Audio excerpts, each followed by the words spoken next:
إن هو إلا ذكر للعالمين.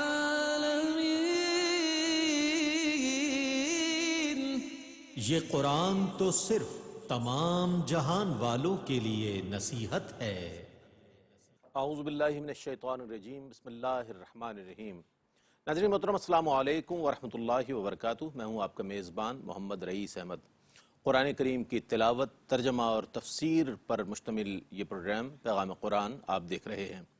الحمدللہ 3 پارے مکمل ہوئے اور چوتھے پارے کی تلاوت کی سعادت انشاءاللہ آج قاری صاحب حاصل کریں گے۔ لن تنالو اور سورہ آل عمران آیت 92 یعنی 92 تا 125 کی تلاوت، ترجمہ اور تفسیر پیش کی جائے گی۔ ہمارے درمیان ملک ممتاز و معروف قاری جناب قاری نعمان نعیمی تشریف فرما ہیں۔ السلام علیکم ورحمۃ اللہ وبرکاتہ۔ وعلیکم السلام ورحمۃ اللہ وبرکاتہ۔ اور ناظرین گرامی، ان آیات بینات کی تفسیر کے لیے، خلاصے کے لیے ہمارے درمیان ملک ممتاز و معروف عالم دین حضرت علامہ محمد شہزاد مجددی صاحب تشریف فرما ہیں۔ السلام علیکم ورحمۃ اللہ وبرکاتہ۔ وعلیکم السلام ورحمۃ اللہ وبرکاتہ۔ ناظرین گرامی، الحمدللہ تلاوت کلام الرحمن، ترجمہ اور تفسیر پر مشتمل یہ پروگرام پیغام قرآن جاری و ساری ہے۔ مبارک لمحات ہیں، اور یہ وہ لمحات ہیں کہ جب ہم قرآن کریم کے ساتھ اپنا ایک تعلق قائم کر رہے ہیں، قرآن کو پڑھنے کی، سننے کی، سمجھنے کی کوشش کر رہے ہیں۔ اللہ تعالیٰ اس پر ہمیں عمل کرنے کی بھی توفیق عطا فرمائے۔ تو آئیے ان مبارک لمحات میں تلاوت کلام الرحمن اور ترجمے سے اپنے قلوب و اذہان کو منور کرتے ہیں۔ ہمارے درمیان موجود ہیں ملک ممتاز و معروف قاری جناب قاری نعمان نعیمی۔ بسم اللہ فرمائیں۔ اعوذ باللہ من الشیطان الرجیم، بسم اللہ الرحمن الرحیم۔ لن تنالوا البر حتى تنفقوا مما تحبون وما تنفقوا من شيء فإن الله به عليم۔ میں اللہ کی پناہ میں آتا ہوں شیطان مردود سے۔ اللہ ہی کے نام سے شروع کرتا ہوں جو نہایت رحم فرمانے والا، بہت مہربان ہے۔ تم ہرگز نیکی نہیں حاصل کر سکو گے حتیٰ کہ اس چیز سے خرچ کرو جس کو تم پسند کرتے ہو، اور تم جس چیز کو بھی خرچ کرتے ہو اللہ اس کو خوب جاننے والا ہے۔ كل الطعام كان حلا لبني إسرائيل إلا ما حرم إسرائيل على نفسه من قبل أن تنزل التوراة قل فأتوا بالتوراة فاتلوها إن كنتم صادقين۔ ہر قسم کا طعام تورات کے نزول سے پہلے بنو اسرائیل کے لیے حلال تھا، ماں سوا اس کے جس کو یعقوب نے اپنے اوپر حرام کر لیا تھا۔ آپ کہیے اگر تم سچے ہو تو تورات کو لا کر اس کی تلاوت کرو۔ فمن افترى على الله الكذب من بعد ذلك فأولئك هم الظالمون۔ پھر اس کے بعد جو لوگ اللہ پر جھوٹ باندھیں تو وہی لوگ ظالم ہیں۔ قل صدق الله فاتبعوا ملة إبراهيم حنيفا وما كان من المشركين۔ آپ کہیے کہ اللہ نے سچ فرمایا، تم ابراہیم کی ملت کی پیروی کرو جو باطل کو چھوڑ کر حق کی طرف رجوع کرنے والے تھے، اور وہ مشرکین میں سے نہ تھے۔ إن أول بيت وضع للناس للذي ببكة مباركا وهدى للعالمين۔ بے شک سب سے پہلا گھر جو اللہ کی عبادت کے واسطے لوگوں کے لیے بنایا گیا وہی ہے جو مکے میں ہے، برکت والا اور تمام جہان والوں کی ہدایت کا سبب ہے۔ فيه آيات بينات مقام إبراهيم ومن دخله كان آمنا ولله على الناس حج البيت من استطاع إليه سبيلا ومن كفر فإن الله غني عن العالمين.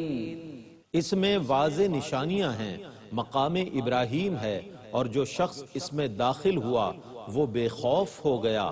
بیت اللہ کا حج کرنا ان لوگوں پر اللہ کا حق ہے جو اس کے راستے کی استطاعت رکھتے ہوں، اور جس نے کفر انکار کیا تو بے شک اللہ سارے جہانوں سے بے پرواہ ہے.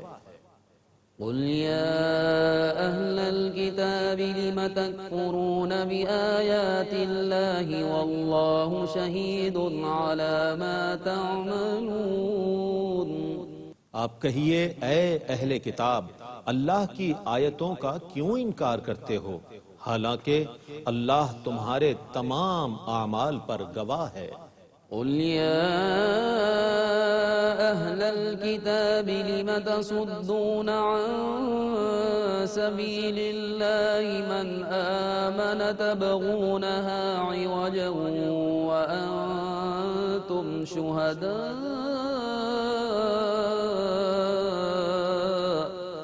وما الله بغافل عما تعملون. آپ کہیے اے اہل کتاب، تم اللہ کے راستے سے کیوں روکتے ہو؟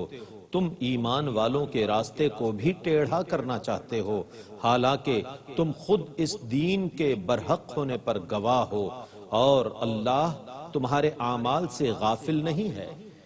يا أيها الذين آمنوا إن تطيعوا فريقا من الذين أوتوا الكتاب يردوكم بعد إيمانكم كافرين. اے ایمان والو، اگر تم اہل کتاب کے ایک گروہ کی اطاعت کرو گے تو وہ تمہیں تمہارے ایمان لانے کے بعد کفر کی طرف لوٹا دیں گے. وكيف تكفرون وأنتم تتلى عليكم آيات الله وفيكم رسوله ومن يعتصم بالله فقد هدي إلى صراط مستقيم. اور تم کیوں کر کفر کرو گے حالانکہ تم پر اللہ کی آیات کی تلاوت کی جاتی ہے اور تم میں اس کا رسول موجود ہے، اور جو شخص اللہ کے دین کو مضبوطی سے پکڑے گا تو بے شک اسے سیدھے راستے کی ہدایت دی جائے گی. يا أيها الذين آمنوا اتقوا الله حق تقاته ولا تموتن إلا وأنتم مسلمون. اے ایمان والو، اللہ سے ڈرو جس طرح اس سے ڈرنے کا حق ہے، اور تمہیں ہرگز موت نہ آئے مگر مسلمان ہونے کی حالت میں. واعتصموا بحبل الله جميعا ولا تفرقوا واذكروا نعمة الله عليكم إذ كنتم أعداء فألف بين قلوبكم فأصبحتم بنعمته إخوانا وكنتم على شفا حفرة من النار فأنقذكم منها كذلك يبين الله لكم آياته لعلكم تهتدون. اور تم سب مل کر اللہ کی رسی کو مضبوطی سے پکڑ لو اور تفرقہ نہ ڈالو، اور اپنے اوپر اللہ کی نعمت کو یاد کرو جب تم آپس میں دشمن تھے تو اس نے تمہارے دلوں میں الفت ڈال دی تو تم اس کے کرم سے آپس میں بھائی بھائی ہو گئے اور تم دوزخ کے گڑھے کے کنارے پر تھے تو اس نے تم کو اس سے نجات دی۔ اللہ اسی طرح تمہارے لیے اپنی آیتوں کو بیان فرماتا ہے تاکہ تم ہدایت پاؤ۔ وَلْتَكُن مِّنكُمْ أُمَّةٌ يَدْعُونَ إِلَى الْخَيْرِ وَيَأْمُرُونَ بِالْمَعْرُوفِ وَيَنْهَوْنَ عَنِ الْمُنكَرِ وَأُولَئِكَ هُمُ الْمُفْلِحُونَ۔ اور تم میں ایسے لوگوں کی ایک جماعت ہونی چاہیے جو اچھائی کی طرف بلائیں اور نیک کاموں کا حکم دیں اور برے کاموں سے منع کریں، اور وہی لوگ فلاح کو پہنچنے والے ہیں۔ وَلَا تَكُونُوا كَالَّذِينَ تَفَرَّقُوا وَاخْتَلَفُوا مِن بَعْدِ مَا جَاءَهُمُ الْبَيِّنَاتُ وَأُولَئِكَ لَهُمْ عَذَابٌ عَظِيمٌ۔ اور تم ان لوگوں کی طرح نہ ہو جاؤ جو متفرق ہو گئے اور انہوں نے واضح دلائل آنے کے باوجود اختلاف کیا، اور وہی لوگ ہیں جن کے لیے بڑا عذاب ہے۔ يَوْمَ تَبْيَضُّ وُجُوهٌ وَتَسْوَدُّ وُجُوهٌ فَأَمَّا الَّذِينَ اسْوَدَّتْ وُجُوهُهُمْ أَكَفَرْتُمْ بَعْدَ إِيمَانِكُمْ فَذُوقُوا الْعَذَابَ بِمَا كُنتُمْ تَكْفُرُونَ۔ جس دن بعض چہرے سفید ہوں گے اور بعض چہرے سیاہ ہوں گے، سو جن لوگوں کے چہرے سیاہ ہوں گے ان سے کہا جائے گا کیا تم نے ایمان لانے کے بعد کفر کیا؟ سو اب تم عذاب کا مزہ چکھو اس سبب سے کہ تم کفر کرتے تھے۔ وَأَمَّا الَّذِينَ ابْيَضَّتْ وُجُوهُهُمْ فَفِي رَحْمَةِ اللَّهِ هُمْ فِيهَا خَالِدُونَ۔ اور جن لوگوں کے چہرے سفید ہوں گے سو وہ اللہ کی رحمت میں ہوں گے، وہ اس میں ہمیشہ رہیں گے۔ تِلْكَ آيَاتُ اللَّهِ نَتْلُوهَا عَلَيْكَ بِالْحَقِّ وَمَا اللَّهُ يُرِيدُ ظُلْمًا لِّلْعَالَمِينَ۔ یہ اللہ کی آیتیں ہیں جن کو ہم آپ پر حق کے ساتھ تلاوت فرماتے ہیں، اور اللہ جہان والوں پر ظلم کا ارادہ نہیں کرتا۔ وَلِلَّهِ مَا فِي السَّمَاوَاتِ وَمَا فِي الْأَرْضِ وَإِلَى اللَّهِ تُرْجَعُ الْأُمُورُ۔ اور اللہ ہی کی ملکیت میں ہے جو کچھ آسمانوں میں ہے اور جو کچھ زمینوں میں ہے، اور اللہ ہی کی طرف تمام چیزیں لوٹائی جائیں گی۔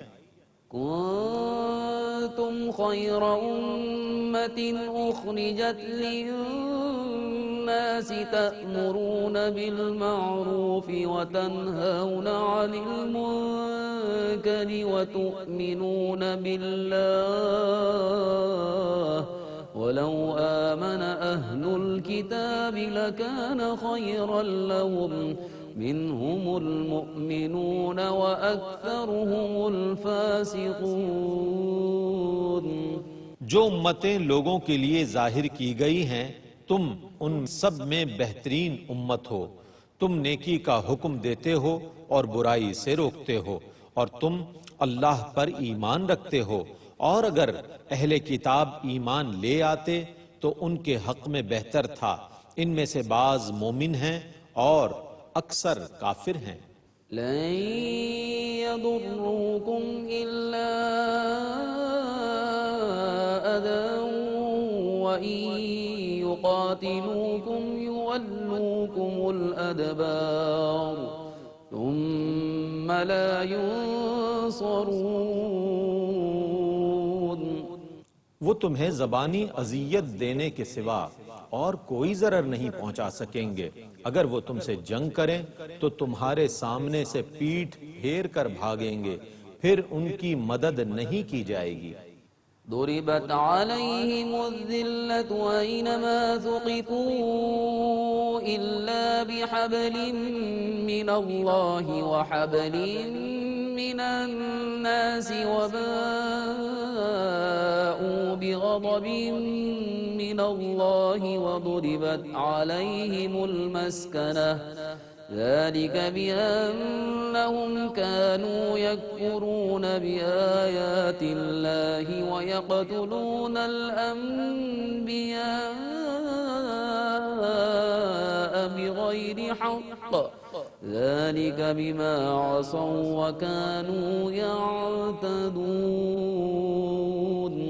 وہ جہاں کہیں بھی پائے جائیں ان پر ذلت لازم کر دی گئی ہے بجز اس کے کہ وہ کبھی اللہ کی رسی اور کبھی لوگوں کی رسی سے سہارا لیں، اور وہ اللہ کے غضب کے مستحق ہوئے اور ان پر محتاجی لازم کر دی گئی، یہ اس وجہ سے کہ وہ اللہ کی آیتوں کا کفر کرتے تھے اور نبیوں کو ناحق قتل کرتے تھے، اور اس کا سبب یہ تھا کہ انہوں نے نافرمانی کی اور وہ حد سے تجاوز کرتے تھے.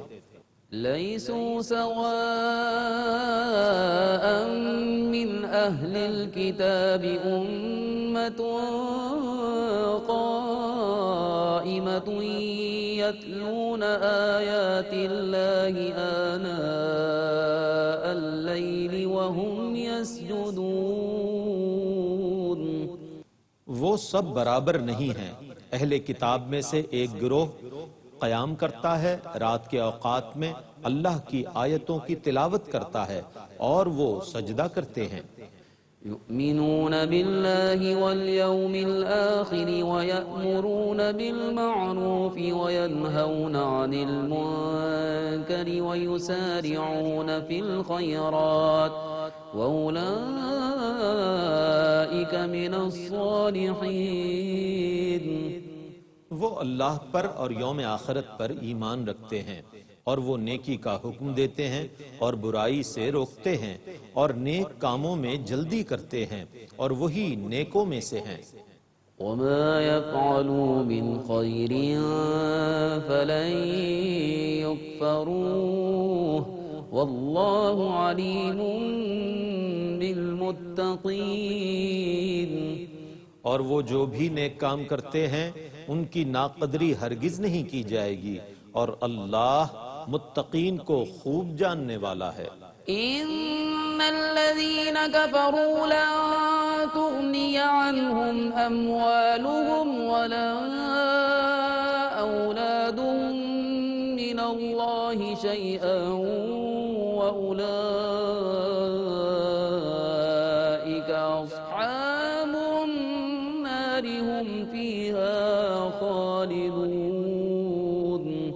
بے شک جن لوگوں نے کفر کیا ان کے مال اور ان کی اولاد ان کو اللہ کے عذاب سے ہرگز نہیں بچا سکیں گے، وہ جہنمی ہیں اور وہ اس میں ہمیشہ رہیں گے. مثل ما ينفقون في هذه الحياة الدنيا كمثل ريح فيها صر أصابت حرث قوم ظلموا أنفسهم فأهلكته وما ظلمهم الله ولكن أنفسهم يظلمون. وہ جس چیز کو دنیا کی اس زندگی میں خرچ کرتے ہیں اس کی مثال اس ہوا کی طرح ہے جس میں جلا دینے والی سخت سردی ہو، جو ان لوگوں کی کھیتیوں پر پہنچے جنہوں نے اپنی جانوں پر ظلم کیا ہے، پھر وہ ہوا اس کھیت کو جلا ڈالے اور اللہ نے ان پر ظلم نہیں کیا لیکن وہ خود اپنی جانوں پر ظلم کرتے ہیں. يا أيها الذين آمنوا لا تتخذوا بطانة من دونكم لا يألونكم خبالا ودوا ما عنتم قد بدت البغضاء من أفواههم وما تخفي صدورهم أكبر قد بينا لكم الآيات إن كنتم تعطلون اے ایمان والو، غیروں کو اپنا رازدار نہ بناؤ، وہ تمہاری بربادی میں کوئی کسر نہیں چھوڑیں گے۔ انہیں وہی چیز پسند ہے جس سے تمہیں تکلیف پہنچے۔ ان کی باتوں سے دشمنی تو ظاہر ہو چکی ہے، اور جو کچھ ان کے سینوں میں چھپا ہوا ہے وہ اس سے بھی زیادہ بڑا ہے۔ اگر تم عقل سے کام لیتے ہو تو ہم نے تمہارے لیے نشانیوں کو بیان کر دیا ہے۔ ها أنتم أولئك تحبونهم ولا يحبونكم وتؤمنون بالكتاب كله وإذا لقوكم قالوا آمنا وإذا خلوا عضوا عليكم الأنامل من الغيظ قل موتوا بغيظكم إن الله عليم بذات الصدور۔ سنو، تم ان سے محبت کرتے ہو حالانکہ وہ تم سے محبت نہیں کرتے، اور تم تمام کتابوں پر ایمان رکھتے ہو، اور جب وہ تم سے ملتے ہیں تو کہتے ہیں کہ ہم ایمان لے آئے، اور جب اکیلے ہوتے ہیں تو تمہارے خلاف غصے سے انگلیاں کاٹتے ہیں۔ آپ کہیے کہ تم اپنے غصے میں مر جاؤ، بے شک اللہ دل کی باتوں کو خوب جاننے والا ہے۔ إن تمسسكم حسنة تسؤهم وإن تصبكم سيئة يفرحوا بها وإن تصبروا وتتقوا لا يضركم كيدهم شيئا إن الله بما يعملون محيط۔ اگر تمہیں کوئی اچھائی حاصل ہو تو ان کو بری لگتی ہے، اور اگر تم کو کوئی برائی پہنچتی ہے تو یہ اس سے خوش ہوتے ہیں، اور اگر تم صبر کرو اور اللہ سے ڈرتے رہو تو ان کا مکر و فریب تمہیں کوئی نقصان نہیں پہنچا سکتا، بے شک اللہ ان کے تمام کاموں کو محیط ہے۔ وَإِذْ غَدَوْتَ مِنْ أَهْلِكَ تُبَوِّئُ الْمُؤْمِنِينَ مَقَاعِدَ لِلْقِتَالِ وَاللَّهُ سَمِيعٌ عَلِيمٌ۔ اور اس وقت کو یاد کیجئے جب آپ صبح کو اپنے گھر سے نکلے، دراں حال یہ کہ آپ مومنوں کو جنگ کے لیے مورچوں پر بٹھا رہے تھے، اور اللہ بہت سننے والا، خوب جاننے والا ہے۔ إِذْ هَمَّتْ طَائِفَتَانِ مِنْكُمْ أَنْ تَفْشَلَا وَاللَّهُ وَلِيُّهُمَا وَعَلَى اللَّهِ فَلْيَتَوَكَّلِ الْمُؤْمِنُونَ۔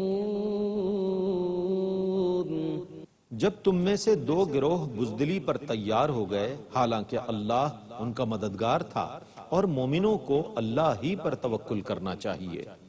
وَلَقَدْ نَصَرَكُمُ اللَّهُ بِبَدْرٍ وَأَنْتُمْ أَذِلَّةٌ فَاتَّقُوا اللَّهَ لَعَلَّكُمْ تَشْكُرُونَ۔ اور بے شک اللہ نے بدر میں تمہاری مدد کی تھی، دراں حال یہ کہ تم کمزور تھے، سو تم اللہ سے ڈرتے رہو تاکہ تم شکر ادا کرو۔ إذ تقول للمؤمنين لن يكفيكم أن يمدكم ربكم ب3,000 من الملائكة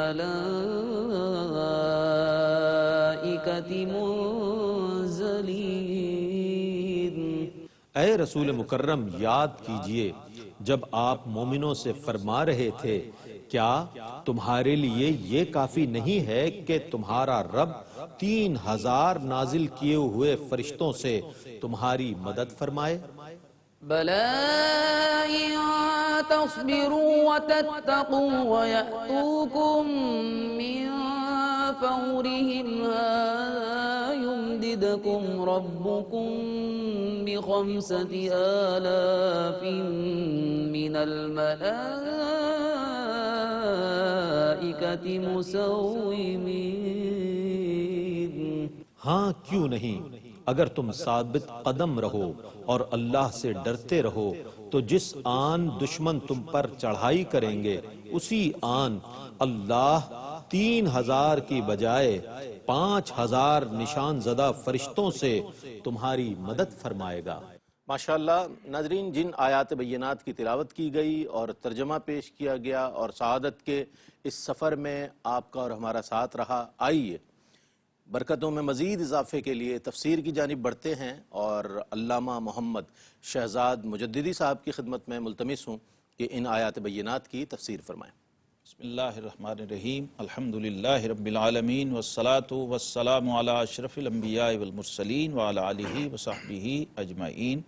ناظرین مکرم، آج بحمداللہ تعالی چوتھے پارہ کا ہم آغاز کر رہے ہیں، لیکن سورہ آل عمران ابھی جاری ہے اور اس کا تفسیری خلاصہ آپ کی خدمت میں پیش کیا جائے گا۔ آپ جانتے ہیں چوتھا پارہ لن تنالوا البر حتی تنفقوا مما تحبون جیسی مشہور و معروف آیت کریمہ سے شروع ہوتا ہے اور اس کا آغاز ہوتا ہے، لیکن اس میں ایک بہت اہم مضمون جو سورہ آل عمران کے اندر موجود ہے اس کی طرف آپ کی توجہ دلا رہا ہوں۔ یہ آیت نمبر 81 ہے، 81، جس کے اندر ایک میثاق کا ذکر ہے جو رب کائنات نے عالم ارواح کے اندر انبیاء کرام علیہم الصلوات و تسلیمات سے لیا تھا۔ وَإِذَا خَذَ اللَّهُ مِيثَاقَ النَّبِيِّينَ لَمَا آتَيْتُكُم مِّن كِتَابٍ وَحِكْمَةٍ ثُمَّ جَاءَكُمْ رَسُولٌ مُصَدِّقٌ لِّمَا مَعَكُمْ لَتُؤْمِنُنَّ بِهِ وَلَتَنصُرُنَّهُ۔ یہ بہت اہمیت کا حامل ہے یہ مقام، جس میں رب کائنات نے جملہ انبیاء کرام مرسلین علیہم الصلوات و تسلیمات ان کی ارواح کو طلب فرمایا اور ان سے ایک میثاق اور ایک عہد لیا کہ جب میرے حبیب جناب محمد رسول اللہ صلی اللہ تعالی علیہ وسلم تمہارے پاس تشریف لے آئیں، یعنی تمہارے دورہ نبوت میں کسی بھی نبی کی موجودگی میں اگر آپ تشریف لے آئیں تو پھر کیا کرنا ہے؟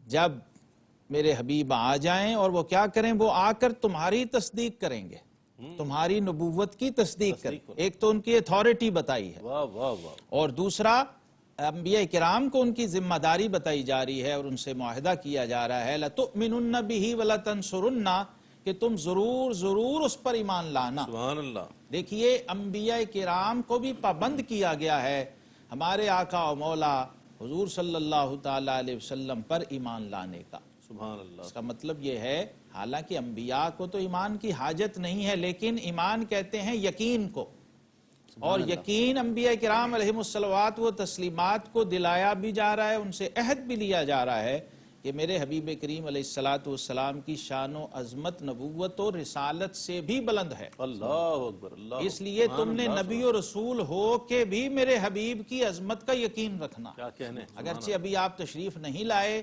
لیکن یہ تمہارے نبوت کے دائرہ کار میں شامل ہے اور ذمہ داری میں شامل ہے کہ اگر یہ حبیب اس وقت تشریف لے آئیں تو کیا ہوگا؟ تم اپنی مسند چھوڑ دو گے اور وہ مسند ان کو سونپ دو گے، وَلَا تَنْصُرُنَّ، اور پھر تم نے ان کی مدد اور حمایت بھی کرنی ہے، گویا انہی کے مشن کو لے کے چل رہا واہ واہ واہ، جو شریعت جو پروگرام وہ حبیب لے کے آئیں سبحان اللہ۔ تم نے، اور پھر آگے کیا کرنا ہے؟ اپنی امتوں کو بھی ان کا تعارف کرواتے جاؤ۔ کیا بات۔ ہر نبی نے یہ ذمہ داری سر انجام دی ہے، اور آقا کریم علیہ الصلوۃ والسلام کی ذات گرامی، آپ کی عظمت، آپ کی حرمت کے حوالے سے اس عہد اور اس میثاق کو نبھایا ہے۔ تاریخ نبوت اس پر شاہد ہے، اور جناب عیسیٰ علیہ السلام نے تو پھر نام لے کر حضور صلی اللہ علیہ وسلم کی بشارت دی اور اپنی قوم کو یہ بتایا اور یہ سمجھایا کہ تم نے بھی اس حبیب اور اس محبوب پر ایمان رکھنا ہے۔ یعنی اس آیت میں ہمیں یہ اشارہ مل رہا ہے کہ بظاہر بنفس نفیس ابھی تشریف نہیں لائے، لیکن ان پر ایمان لانا ہے۔ سبحان اللہ، سبحان یہ ان اللہ۔ کی اتھارٹی بیان کی جا رہی، اس لیے صحابہ کرام علیہم رضوان، ترمذی میں ہے جب انہوں نے پوچھا کہ متا وجبت لک النبوۃ یا رسول اللہ صلی اللہ علیہ وسلم، حضور آپ کب سے نبی ہیں؟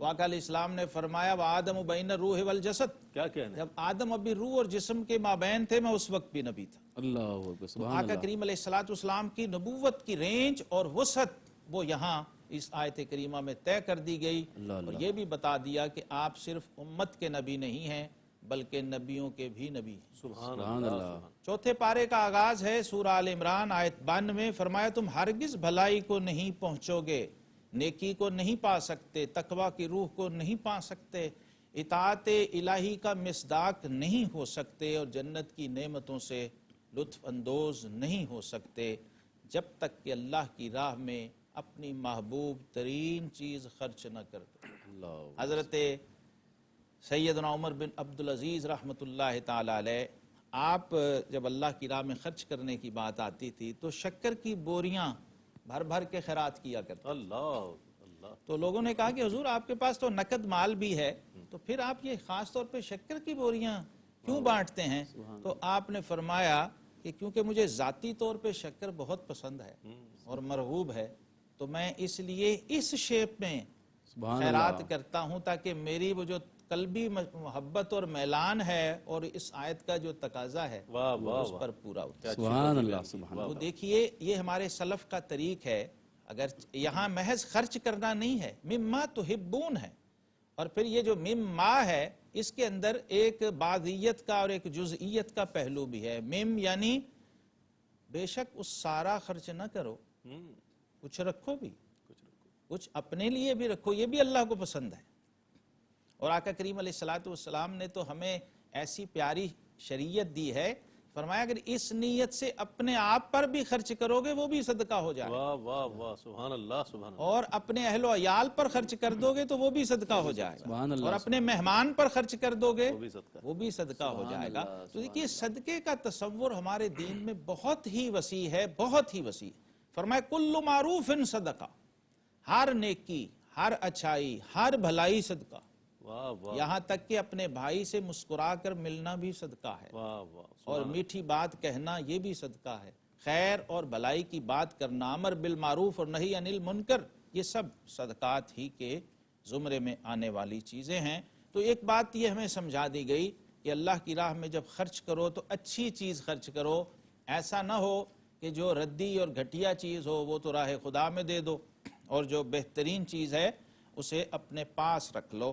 اسی سورہ مبارکہ میں ناظرین مکرم حج کے مناسک کو بھی بہت وضاحت سے بیان کیا گیا، اور خانہ کعبہ بیت اللہ شریف اس کی مرکزیت کو اور اس کی عظمت کو بھی یہاں پر بیان کیا گیا ہے۔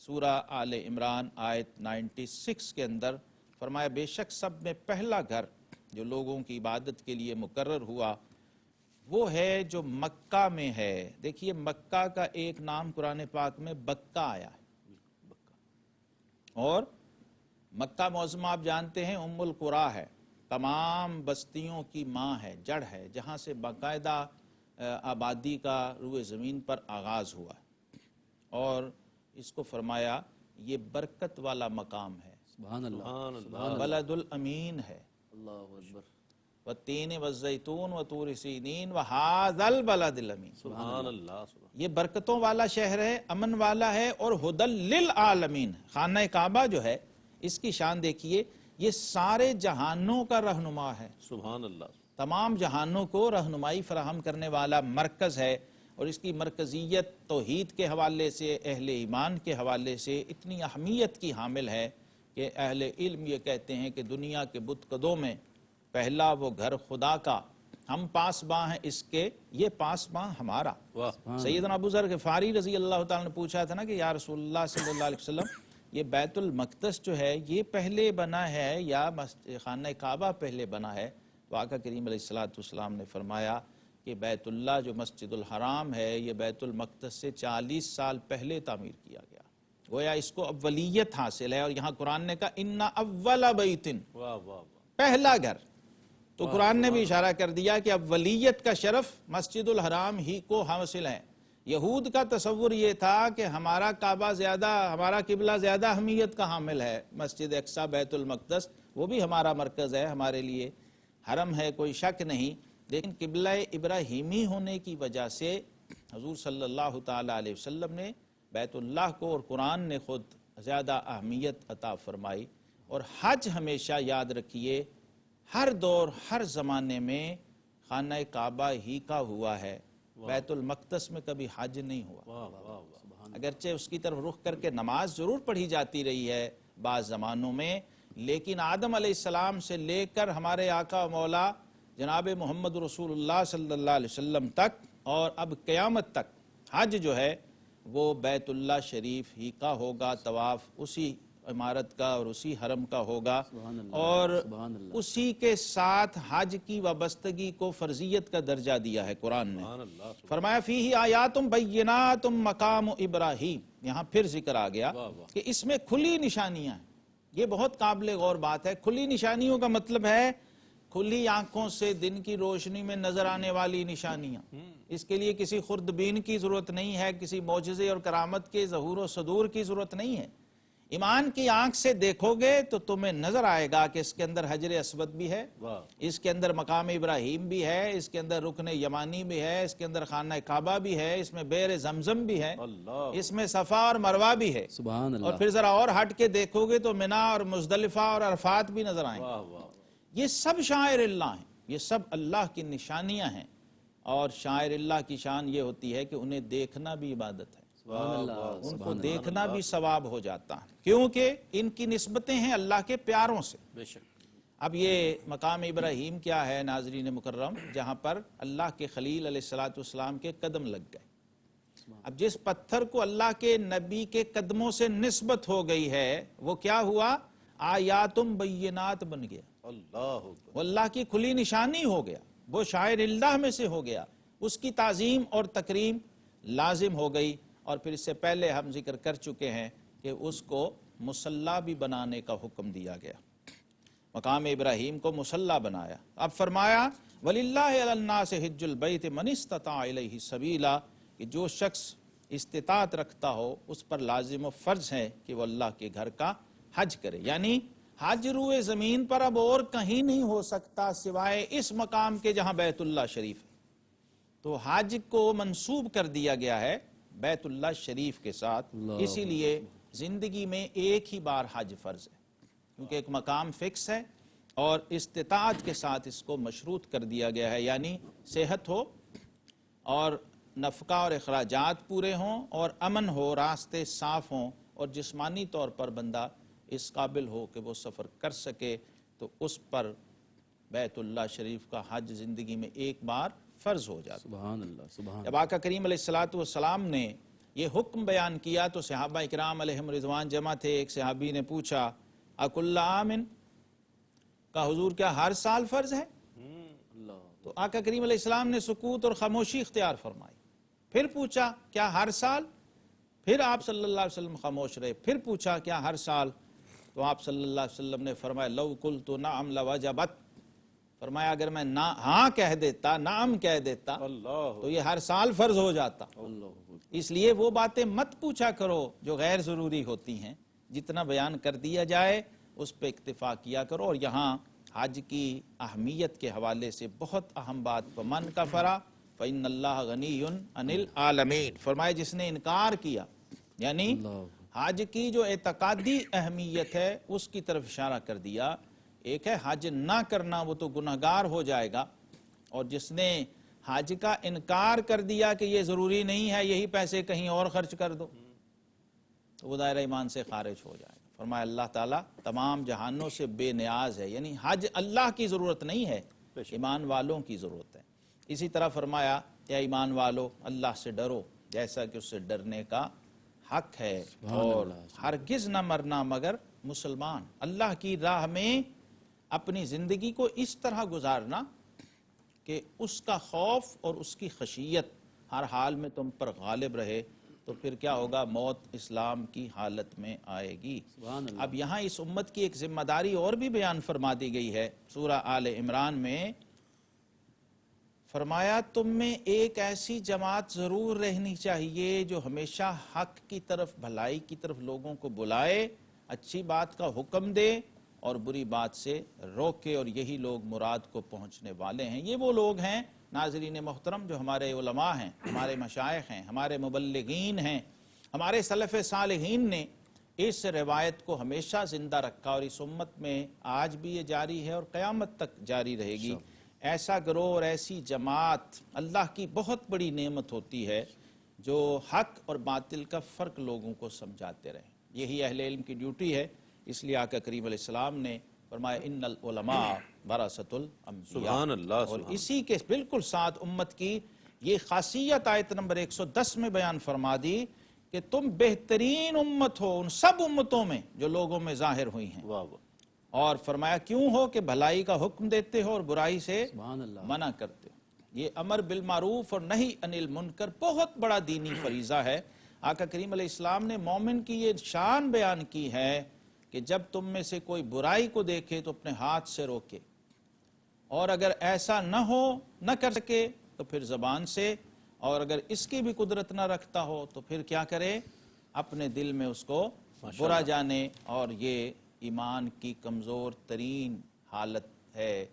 سورہ آل عمران ہی میں ایک عظیم الشان غزوے کا ذکر ہے جسے غزوہ بدر کہا جاتا ہے. فرمایا بے شک اللہ نے بدر میں تمہاری مدد کی جبکہ تم بالکل بے سر و سامان تھے، تو اللہ سے ڈرو تاکہ تم شکر گزار ہو جاؤ. اور اسی میں ناظرین محترم اسی موقع پر ذکر کیا گیا ہے ان ملائکہ کے نزول کا جنہوں نے امامے باندھ رکھے تھے اور نشانیاں تھیں ان کے امامے، اور آقا کریم علیہ السلام کی امت کی تائید و حمایت کے لیے اور ساتھ لڑنے کے لیے اترے تھے. اور صحابہ کرام علیہم رضوان کے ساتھ مل کر انہوں نے نوری فرشتوں نے اللہ کی راہ میں جہاد کیا تھا. یہ بھی اس امت کے خصائص میں سے ہے.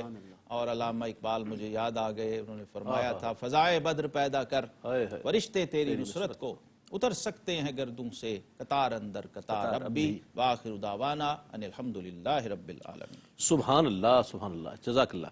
ناظرین محترم، سورہ آل عمران 92 آیت یعنی 92 آیت سے 125ویں آیت کی تلاوت، ترجمہ اور تفسیر پیش کی گئی. اللہ تعالیٰ سے دعا ہے کہ اللہ تعالیٰ قرآن کا پڑھنا، اس کا سننا اپنی بارگاہ میں قبول فرمائے اور قرآن کا عرفان ہمیں نصیب فرمائے، تاکہ قرآن کی جو تعلیمات ہیں جب ہماری زندگیوں پر ان کا اطلاق ہو تو ہمیں دنیاوی اور اخروی تمام ثمرات حاصل ہوں. ناظرین گرامی، اسی کے ساتھ اپنے میزبان محمد رئیس احمد کو اجازت دیجیے. اللہ حافظ. إن هو إلا ذكر للعالمين.